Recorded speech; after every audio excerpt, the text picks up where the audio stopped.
న్యాయవాద విద్య అభ్యసించలేదు, కానీ సెక్షన్లన్నీ కొట్టిన పిండి. తన వాదనలతో జడ్జీలనే మెప్పించాడు. కోర్టు మెట్లు ఎక్కితే విజయం అతని వెంటే నడిచేది.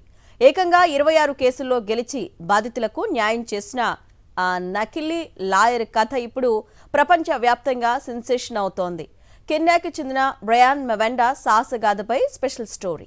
హాలీవుడ్ వెబ్ సిరీస్ సూట్స్ చూసిన వారికి మైక్ రాస్ క్యారెక్టర్ గుర్తే ఉంటుంది. డిగ్రీ లేకపోయినా తన అద్భుతమైన తెలివితేటలతో లాయర్గా చలామణి అయిపోతూ ఉంటాడు.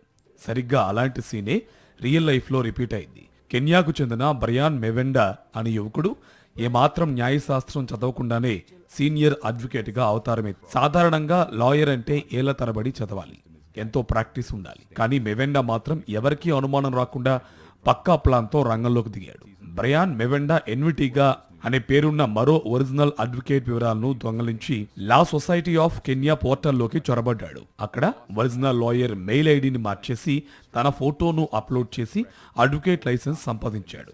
నకిలీ ఐడెంటిటీతో ప్రాక్టీస్ మొదలుపెట్టిన మెవెండా కింది కోర్టుల నుంచి నైరోబీలోని అత్యున్నత న్యాయస్థానం వరకు తన వాదనలు వినిపించాడు. అతడు వాడి ఇంగ్లీష్, పిటిషన్లు రాసే విధానం, చట్టాలపై అతనికి ఉన్న పట్టు చూసి జడ్జిలు కూడా ఫిదా అయిపోయేవారు.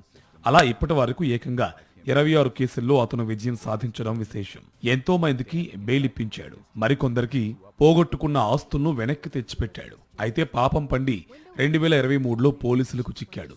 కానీ ఇక్కడే అసలైన ట్విస్ట్. అతను నకిలీ అని తెలిసినా కెన్యా ప్రజలు అతనికి బ్రహ్మరథం పట్టారు. చట్టం చదవకపోయినా బాధితులకు న్యాయం చేశాడని అతన్ని అరెస్ట్ చేయొద్దని ఆందోళనలు చేశారు. నైరోబీ మాజీ గవర్నర్ లాంటి పెద్దలు కూడా అతనికి మద్దతుగా నిలిచారు. ఇక 2024లో తనపై నమోదైన కేసును తనే స్వయంగా వాదించుకుని బెయిల్ సాధించి మరోసారి వార్తల్లో నిలిచాడు. నకిలీ పేరుతో వాదించిన అతను చూపిన సాక్ష్యాధారాలు వాస్తవమైనవేనని, అందుకే ఆ 26 కేసులను మళ్లీ విచారించాల్సిన అవసరం లేదని కెన్యా సుప్రీంకోర్టు స్పష్టం చేయడం ఈ స్టోరీలో బిగ్గెస్ట్ హైలైట్. డిగ్రీ ముఖ్యం కాదు, నైపుణ్యం ముఖ్యమని నిరూపించిన ఈ నకిలీ లాయర్ ఇప్పుడు సోషల్ మీడియాలో రియల్ హీరోగా మారిపోయాడు. చూసారుగా, డిగ్రీలు కేవలం కాగితాలే అని, తెలివితేటలు ఉంటే చట్టానైనా శాసించవచ్చని నిరూపించాడు బ్రయాన్ మెవెండా.